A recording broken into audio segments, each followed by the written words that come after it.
Today's show is brought to you by Chase. Explore some of the perks your business could get with Chase Ultimate Rewards at chase.com/ultimate rewards.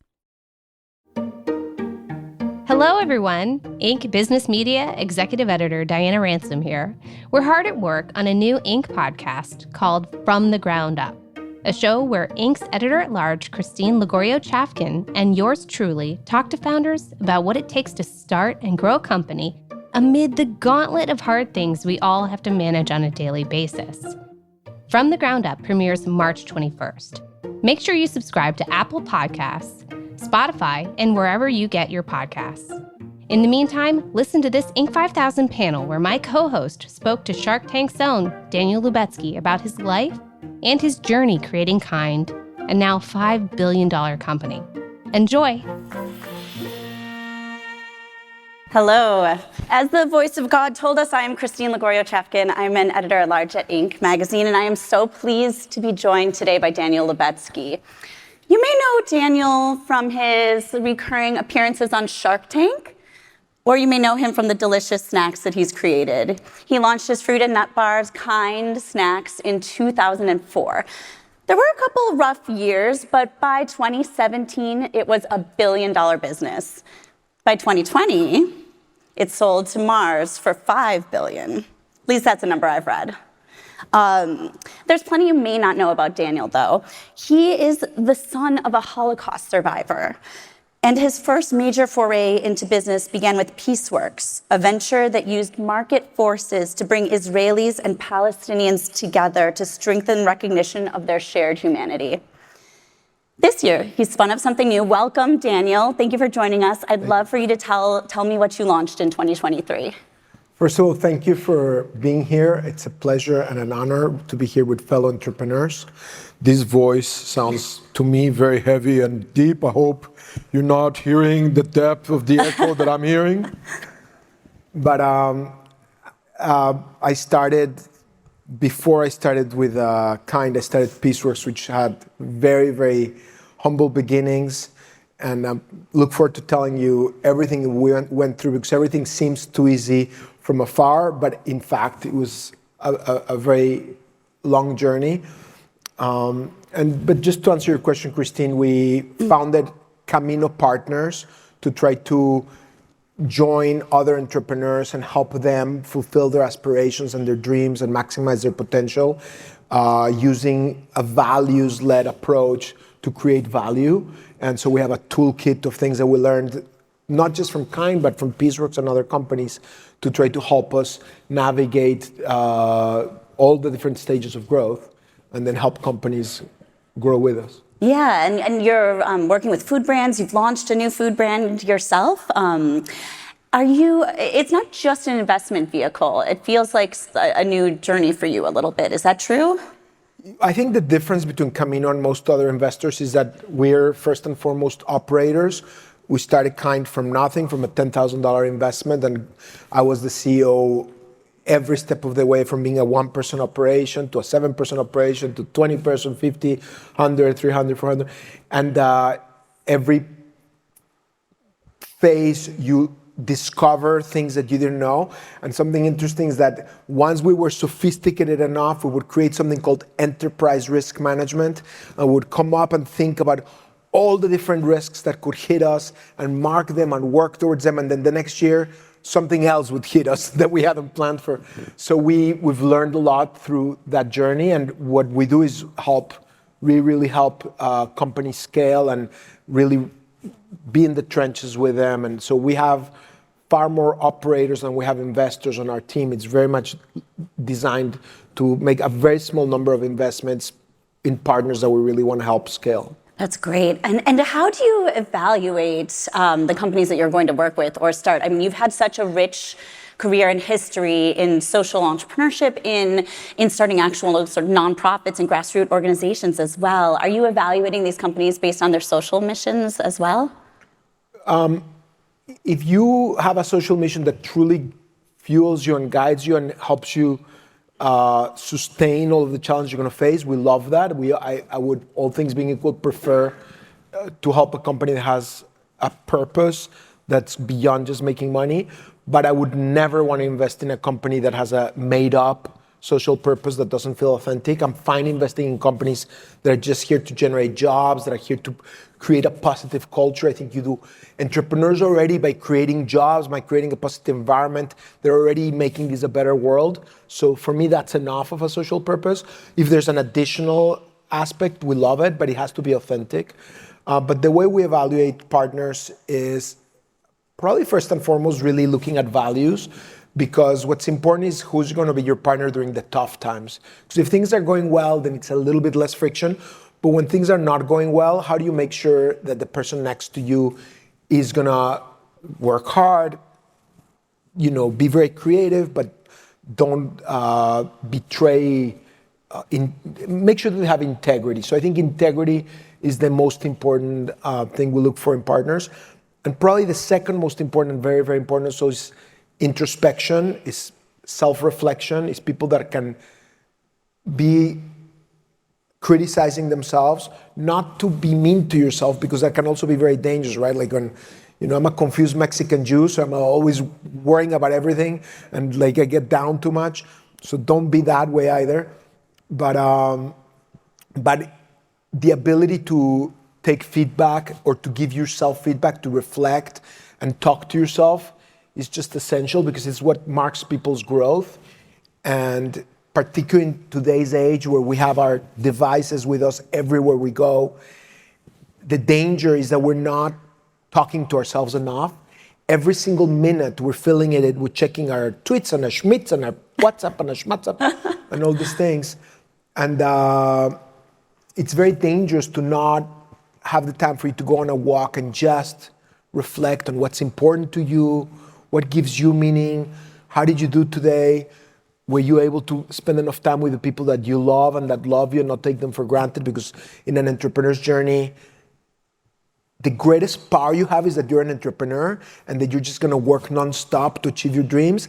That can also be a very big threat to you, making sure that you keep perspective and not like lose sight of the fact that what's also most important is just giving love to those that love you and to find that framework. So I think self-reflection is very important. Yeah. Do you screen for that? I mean, is there like a question to ask to find someone's integrity, to find their introspection, yes, or is that just a gut? One question, but I'm not about to tell you because then everybody's done. No, there's not one question. The way I conduct my conversations, they're not really interviews, they're conversations. My team thinks I'm crazy, but they call it the Mexican Inquisition because everybody can answer this is a tool for you when you hire. Everybody can answer the first question, right? Everybody's been trained to know how to answer the first level question. What you need to know is stay with that question and drill down, and they'll drill down, and they'll drill down, because that's when you can tell if people are full of BS or if they really thought about something. Because all of us learn how to answer what's our brand about, what's our mission, what's our sales, what this. But when whatever area you just go drilling in, and you say, well, what about this? What about this? Within a particular line of thought, just go deeper. You all of a sudden are able to appreciate how people think, how they respond to questions that come out of the blue, or situations or scenarios. So I think what's important is to go deeper wherever you're going, and then you start understanding people's nature. Mm-hmm. You've never been a journalist. That seems very right up my alley. Is that a journalism technique? Yeah, absolutely. That said, I'm going to leave this line of questioning and take a step back in time. Daniel, you referred yourself as a confused Mexican Jew. You grew up in large part in Mexico City. Your father was a Holocaust survivor and a huge inspiration to you. What was your relationship with him, and how did that inspire you in terms of your entrepreneurship? Yeah, and by the way, I should say that when we moved from Mexico, we moved to San Antonio, Texas. So I used to live here. It's going to be my next. Yes, it's okay. But if there's any San Antonians, hi. I was raised in Mexico City. When I was 9 years old, I started hearing about what my father went through. And I remember my mom said, Roman, why are you talking to him about this stuff? This is horrible. And he turned back to her and said, yes, he's 9 years old and he needs to hear it. I was 9 years old when I needed to live through it. And it definitely marked me. And if you trace back to every business venture and every social enterprise and civic effort that I've built, and I've done a lot of different things to build bridges, that's a common thread in everything I do, because I found from an early age that's what gives me meaning, which is to build bridges to try to prevent what happened to my dad from happening away to other human beings. And so what's interesting about my dad is that he went through a horrible period in humanity, but he never forgot it, but he also never allowed it to consume and diminish him. He was the kindest person you would have met. Still today, when I'm in San Antonio and I go to a bank teller or to the airport counter, they see my name and, oh, did you know Mr. Roman Lubetzky?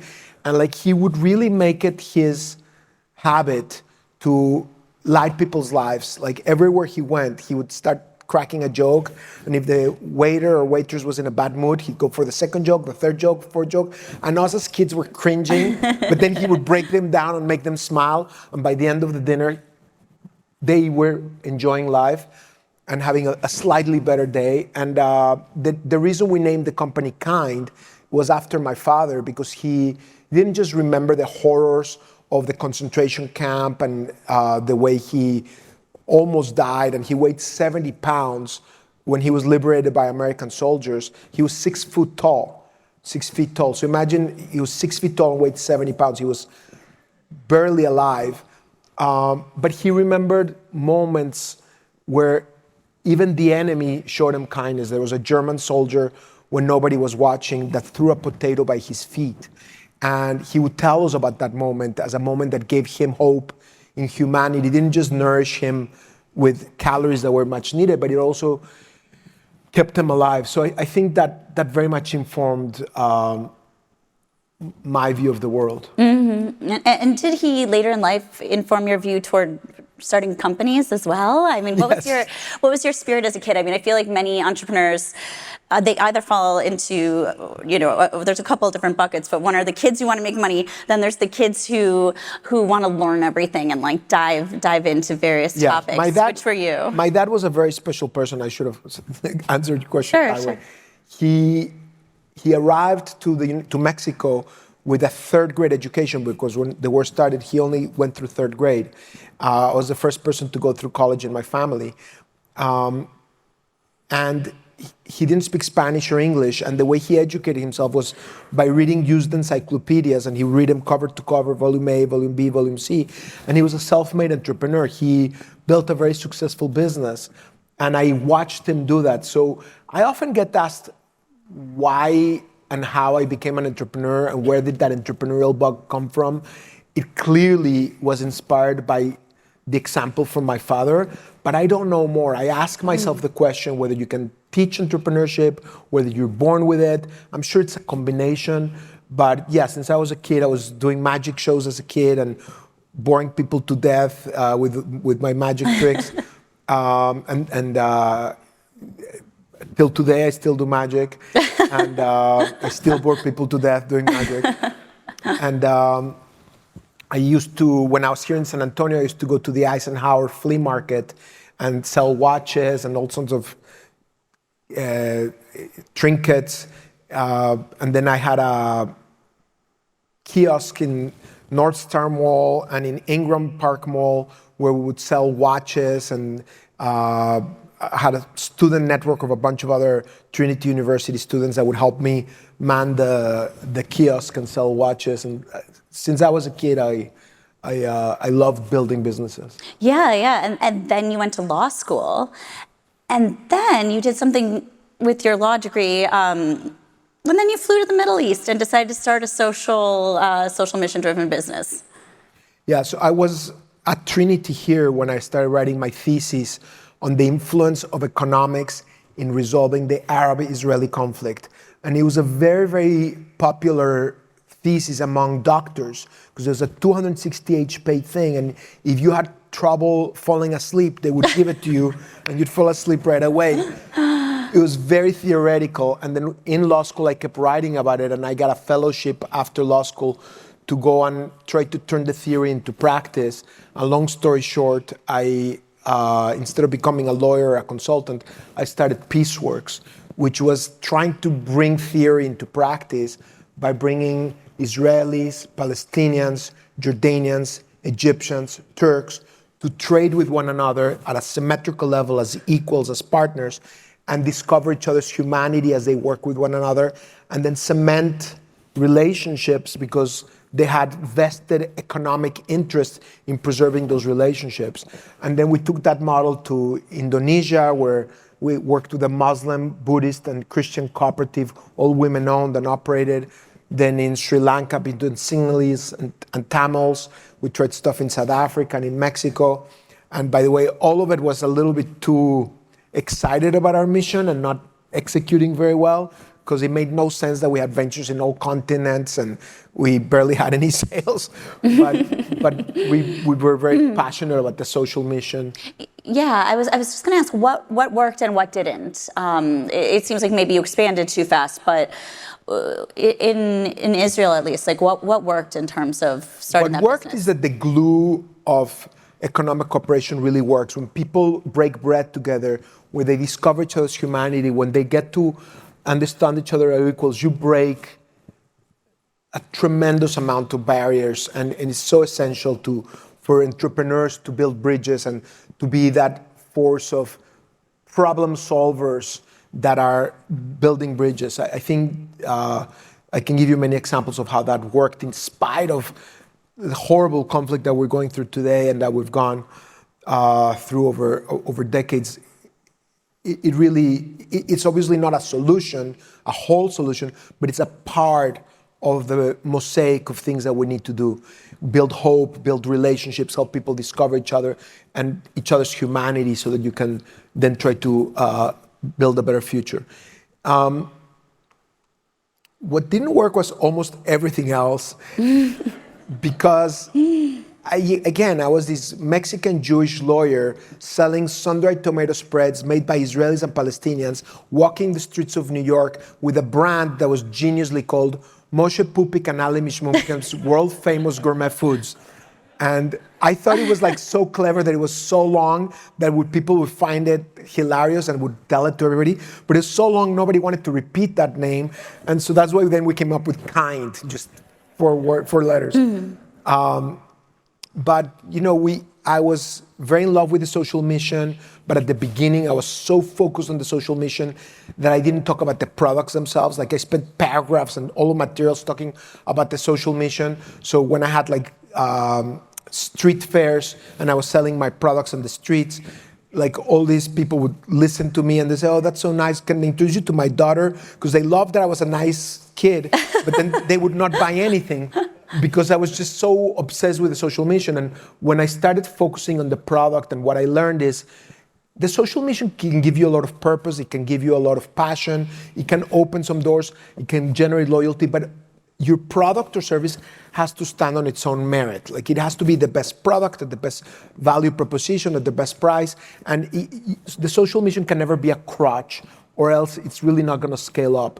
You have to have, for example, a kind product. For the first many years at Kind, we didn't even talk about a social mission. We did a lot of work to try to inspire kindness, but when we talked about it, when we invested the little resources we had, it was helping people discover a delicious and healthful product. And that's what drove our sales. And still today, the reason people buy a Kind bar, it's because it's kind to your body by being nutritionally dense. Everything we make leads with a nutrient-dense ingredient, and kind to your taste buds by being delicious.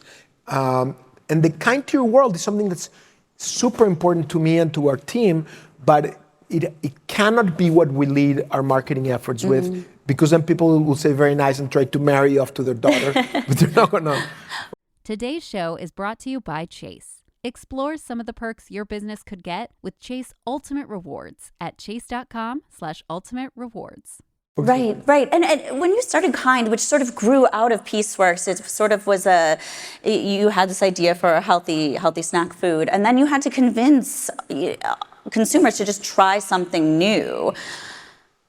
How did you do that?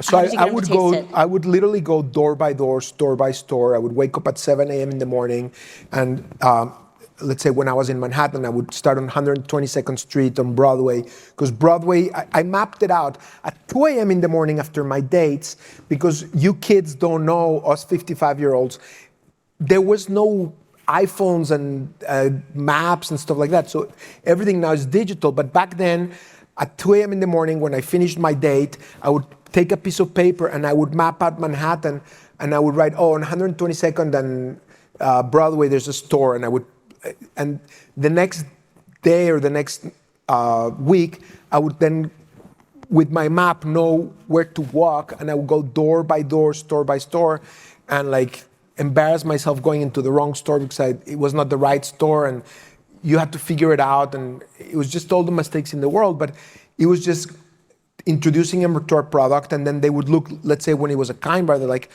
this is really interesting, but I've never seen something like that, so I don't think I can carry it because I don't know where I would carry it. Like if you see our nutritional bar set, let us show you what it looks like. And I would open what they were back then nutritional bars, and it looked like astronaut food. And I'm like, that's the point. It's different, but it was so differentiated. There was no section. Back then there was no healthy snack set for people to know how to merchandise it. So we had to work really hard to convince them to put us in the healthy snack set. Something that worked really well to our advantage, that we turned a weakness into an opportunity, is we would then convince them, fine, let us just put a rack by the counters, because there was no place to house us, and the product would just fly off those racks. So the fact that they didn't know where to merchandise us sometimes helped us break the rules and get a disruptive location that was its own island, and then people would discover the product, and in the transparent wrapper, which was also very breakthrough back then, and the rest is history. Yeah, absolutely. But when you and I were back there, you said entrepreneurs also want to know about your mistakes. Let me just tell you, it took a lot of errors to get there, and when I was doing Pieceworks for 10 years, I made so many mistakes. One of the mistakes that I made was that I wanted to be everything to everybody and ended up being nothing to nobody. Like our sales never broke $2 or $3 million, and very often they were under $1 million. And we wanted to be in Bloomingdale's and Macy's and in a convenience store. And we really had no idea about having a migration strategy and understanding what channels we should be in and what channels we should know in. We wanted to be everywhere. When our first 3 products did well, people told me, you just need to get more products on the shelf. So when we went from 3 products to 7 products, the additional products were good. And we're like, okay, well, if it worked, why don't we go more? And I'm like, we need more products, we need more products. And I was just pushing too hard to just expand the shelves.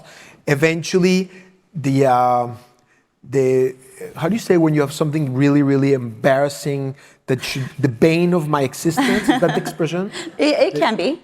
Is this product called Moshe Pupik and Ali Mishmuk's world famous gourmet foods sweet and spicy teriyaki pepper spread. So just remember, it was a Mediterranean venture between Israelis and Palestinians, but we're so desperate for other ideas, we create this sweet and spicy teriyaki pepper spread. It made no sense. And what's worse, if you opened it, it was like a blob of gelatin. It was just not the right product. And I knew it in my heart, but I lied to myself. I said, well, if somebody doesn't like that one, they'll choose the other one. It doesn't work that way. If you do not protect your brand, what is a brand? A brand is a promise. And a great brand is a promise well kept. So if people tried your first Moshe and Ali's under tomato spread and it's delicious, it was really good, they trust you, and then they're going to buy your next product. If then they buy your sweet and spicy teriyaki pepper gelatinous monstrosity, you've betrayed their trust. You have betrayed their trust in you. And guess what? They will not just stop buying that product, they'll stop buying your brand altogether. So entrepreneurs need to protect their brand. That's why at Kind, we really got, learning from the mistakes, we guard the brand promise, and we really work very hard to only launch products that will really live up to being kind to your body, meaning nutritionally dense. Everything has to lead with nutrient-dense ingredients. kind to your taste, but it has to be delicious, and then kind to your world. We have to do it in the way that we're trying to do something positive for the world. Yeah. Sorry. Absolutely. She's like, shut up now. No. It strikes me that you may have been missing the middle C of your 3 C's. Daniel, when you were on Shark Tank, you told the founders of Blueland who were pitching you that there were 3 C's of entrepreneurship, and that sounds cheesy, but it's actually a really great lesson. So I'd love for you to explain. Yeah, the 3 C's of the entrepreneurial process is the creative, the critic, and the crusader. The consummate critic is what you were saying that was missing from my process back then. The creative is a phase where you have to just think outside the box. It's a very, very important phase. It's a phase where most entrepreneurs presumably do well, to think creatively and figure out what doesn't exist that could make the world better, what product or service could solve a problem. And the way I tend to think about it is isolate assumptions that make you think why something cannot be the way. In our case, it was you had 2 products that was either healthy or tasty. And why? And so we challenged that, and you came up with a kind product to be by using nutrient-dense ingredients, challenge that conventional wisdom. So the creative phase is not just for launching products or ventures, it's for creating marketing campaigns, for coming up with any disruptive ideas for you to win against the established, entrenched guys. You need to have a creative mindset that can outperform the large companies to level the playing field. You then need to apply the critic mindset. And it's very important that you separate them, because if in the creative mindset you apply the critic at the same time, you might prevent the best ideas from coming out. So during the creative process, when you're brainstorming, there's no bad ideas. You write everything on the board. The stupider it gets, the more you write it down. And you keep going and going and going. You just write all the creative stuff. Because sometimes what seems really dumb is when you have breakthrough ideas. But then you do need to just step back, go to lunch, take a day, come back to all your creativity, and then start applying the filters.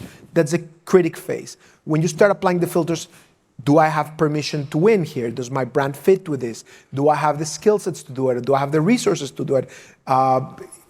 Countless other questions. You need to figure out what are your filters, and then ask yourself the toughest questions. Be your own worst critic so that you are able to filter through bad ideas, look at the competitive landscape, make sure that you really have what it takes to get to the finish line. Because once you go to your 3rd phase, which is the crusader phase, you're going to have to switch something off of all of the doubt and just go and execute. And during that 3rd phase, you're going to face a lot of challenges. You're going to face more challenges than you anticipated. You're going to have tough days. You're going to have horrible moments. And so you need to be strong and sustain through all of those challenges. To sustain through all those challenges, you need to first make sure that you asked all of the tough questions before you go out and execute, so you can adjust your strategy and then go out with your best you. Absolutely. Daniel, you've done business in Israel. Obviously, the Hamas and Israeli war right now is on everyone's minds. And I feel like a lot of business owners are on edge. You know, they're a little fearful of speaking up. It's tough. But what advice would you have for when it's time to say what's on your mind, or say where you stand on a big issue? Let me talk to both issues. Let me talk to the current situation, and let me talk to the broader mindset for how to talk about these issues.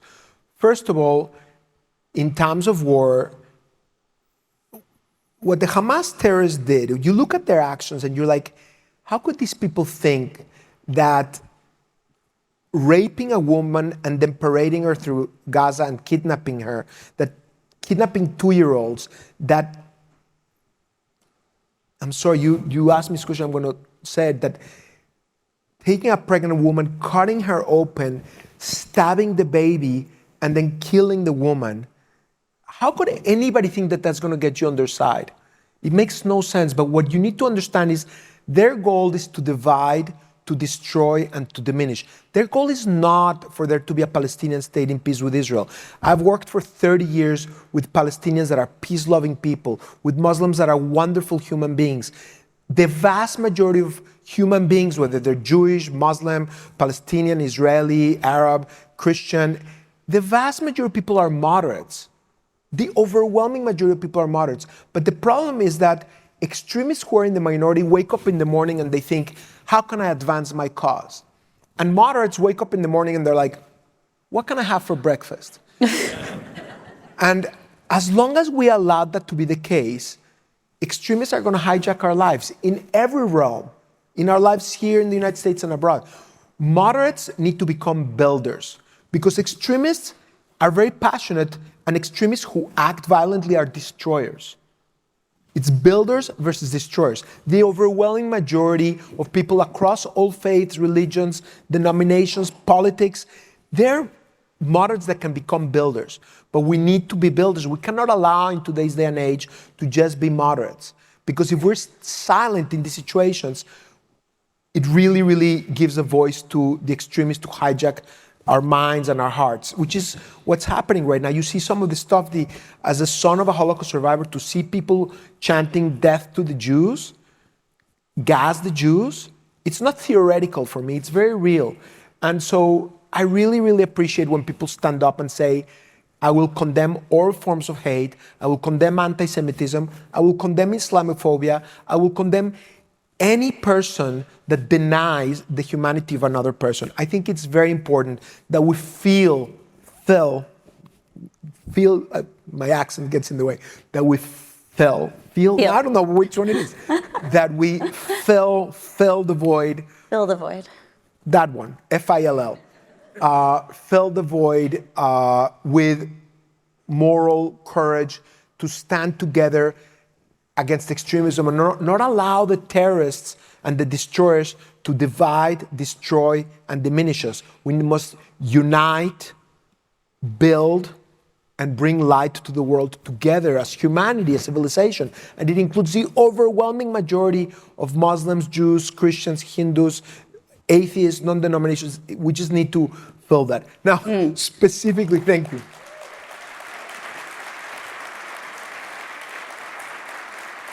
Thank you so much. Let me ask, our time is up, so let me just ask you to follow up on that very quickly. This is a room full of builders right now that you're speaking to. What advice, and we must make it brief if possible, do you have for building in a robust social mission to your business that is relevant and makes the biggest impact possible? I think you need to go on a walk with yourself and spend time thinking, what's important? What gives me meaning?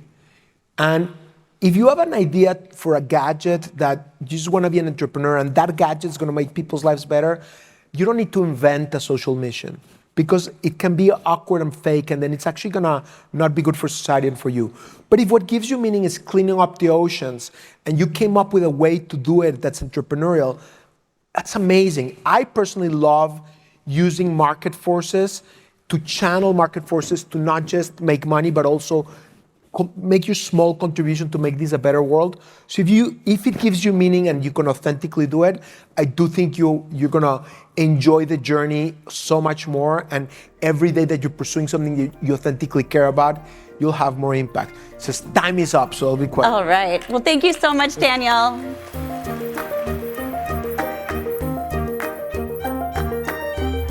Hi again, it's Diana. I hope you enjoyed this conversation, but before you go, here is a special segment presented by Chase. Remember, Inc.'s From the Ground Up podcast premieres March 21st. Make sure you subscribe to Apple Podcasts, Spotify, and wherever you get your podcasts. See you soon.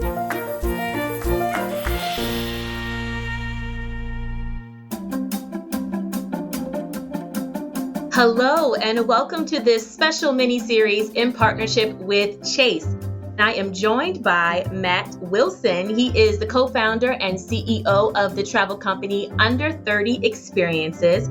Let's start with how you and your partner came up with the idea for Under30Experiences.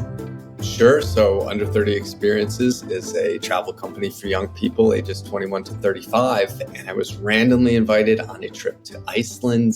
And when I went, my mind was totally blown.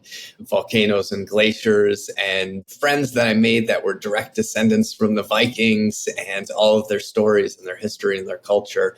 And we said, you know what? I think we could bring some people over to Iceland and make a little business out of this. And sure enough, we did. Ended up traveling to Costa Rica, down to Nicaragua. I got invited to Indonesia, and business just kind of took off from there. So how soon after launching did you decide to get your first business credit card? So immediately after realizing we wanted to go into business, we just said, okay, we need to start A, building credit for our business, and B, accumulating points as soon as possible. So anything that we could possibly put on our credit card, any type of business expense, we absolutely put on our credit card. Credit cards, of course, for the convenience, it's the best. But also immediately we said, all right, we're going to have travel expenses. So let's get them on the credit card and start earning points. That could have been our flights and our accommodations and our meals and our ground transportation. I mean, now we're expanded to probably 25 different countries. We need to send somebody to South Africa to go and make sure that the accommodations are in line with our brand and taste the food and capture content for social media and do all these things that are important in running a travel business. Well, again, the more points we can accumulate to be able to cash them in for free travel, the better. Okay, and as a travel enthusiast, this last question may be a challenge for you to answer, but your favorite destination and why? All right, I'm going to have to go this time with Thailand to be able to go down to the beaches, go rock climbing, go up into the jungle, see their temples. It's just an incredible experience. So Thailand has got to be at the very top of my list. Oh, that's on my list to visit for sure. Thank you so much, Matt. You're very welcome, Shanae. Thanks for having me. I'm Shanae Williams, and on behalf of Inc. Studio and Chase, thank you for listening, and we will see you next time.